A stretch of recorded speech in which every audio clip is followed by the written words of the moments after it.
In this lesson, we'll learn how to save our document as a template for use on future publications. Alright, so in the previous lesson, we completed setting up a modular grid using master pages. We also adjusted the size of a couple of our pages to accommodate for this inside flap. Now, you may notice in between lessons, I made an adjustment to the margins. And on our document here, I was looking at that and I was thinking, maybe a ½ inch is a little bit too much on these margins. So I went ahead and bumped that down to a ¼ inch. And I recreated the guides in a very similar fashion, exactly like we did in the previous lesson. So, let's go ahead and talk about the scope of this project for a moment. We talked about this being a brochure for a contemporary interior design company. And, maybe this is a brochure that they want to produce monthly or even quarterly throughout the year. So there's an opportunity to reuse this document grid and any number of base graphics that we plan on including within this brochure on future publications or future versions of this brochure. So I tell you what, let me go ahead and bring up Illustrator here. I'm going to bring in a few other graphics, and these are graphics maybe you created them in Illustrator or you actually created them in InDesign. I'm just going to go ahead and populate a few elements into our document here. I've got here a couple of footer elements. Let me go ahead and bring these in. I'm going to select these two brown bars here. I'm going to copy those with a Control-C. I'm working in Illustrator right now in a random graphics folder, or random graphics file. You'll find that in the project files for this course if you want to follow along with me. So I've copied these two bars, and I tell you what, let's come back over here to InDesign. And I'm just going to go ahead and paste those in here on our first spread. So paste those in with a Control-V. Alright, so we've got both of these here, and they came in grouped together because copying them both at the same time, pasting them right into InDesign groups them together. So let me just ungroup those with a Control-Shift-G. You can also ungroup them by coming up to Object and choosing this Ungroup option right here. So this first bar will be for the first spread, and this second bar will be for this other one. And I'm just going to go ahead and drag these down sort of into the footer. Now, on the outside of our spread, remember we talked about this being the cover, so I don't want this to extend onto the cover here.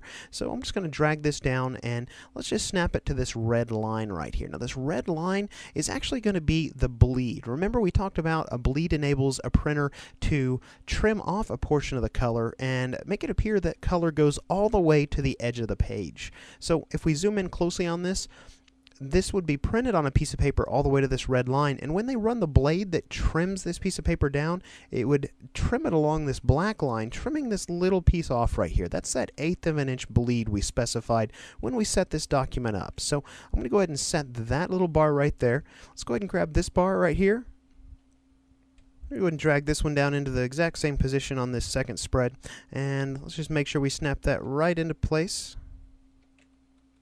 Alright, great. So we've got both of those into position, and if you remember over in our Illustrator file, we also had sort of a sample logo for the publication. I'm going to go ahead and grab that right here and copy that with a Control-C, and we're going to paste this into this first spread right here in InDesign. So let me just Control-V to paste that in.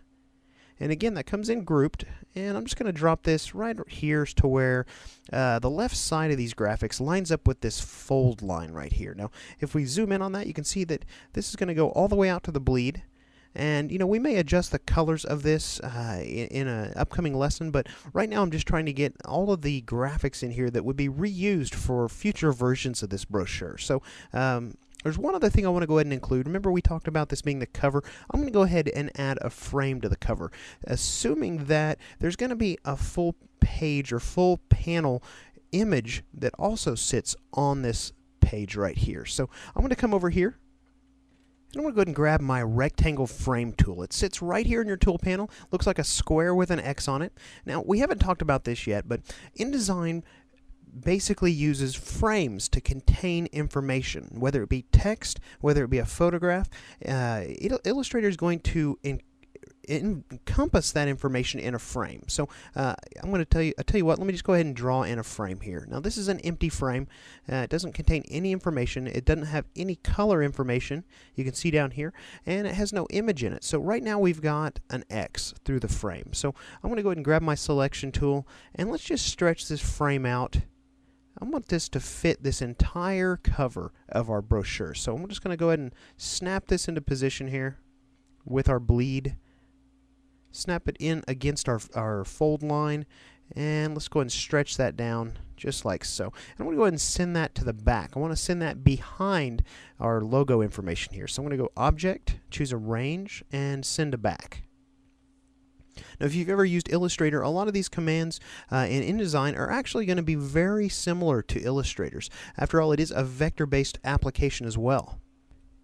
So I've got here some basic graphics, and let's go ahead and talk about hiding some of these margins and these guides, just in case we want to see just the graphics we've placed in here. So there's a couple ways we could go about doing that. I know it gets a little bit chaotic with all these guides and these lines on our screen, so we could hide just the margins and the guides by hitting Control semicolon is a keyboard shortcut for that.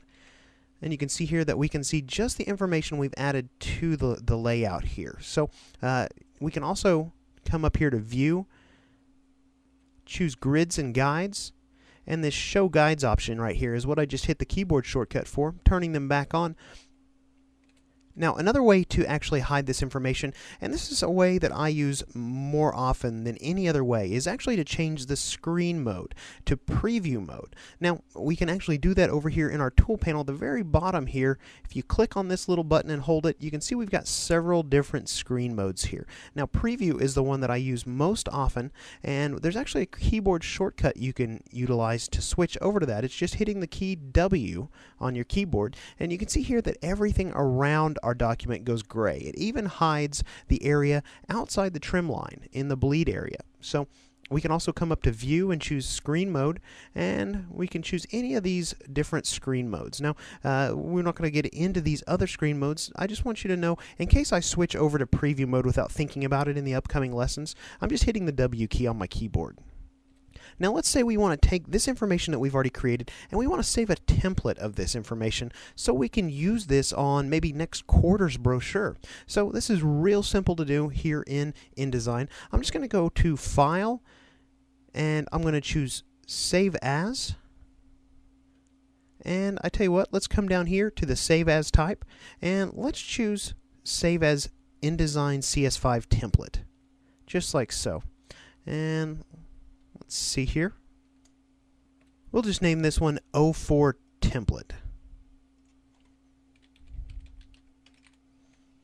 And we'll hit Save. Alright, so we have essentially saved a copy of this file as a template. This is going to enable us to reuse all the work we've done on these future publications. Let me just show you in Explorer here what we've created. We've got here this file, this 04_template.indt. Notice a template file has a little different file extension than a standard InDesign file, which is an INDD file. So I'm just going to go ahead and double click on this template file here, and we're going to see how InDesign handles that. So in doing that, you can see we've got a new tab up here at the top, and it's called Untitled. So it's not actually opening our template file. It's opening a copy of that file, and it's ready to be saved as our new file, however we want to save that. If you've ever used a template in an application like Illustrator, it works pretty much the same way.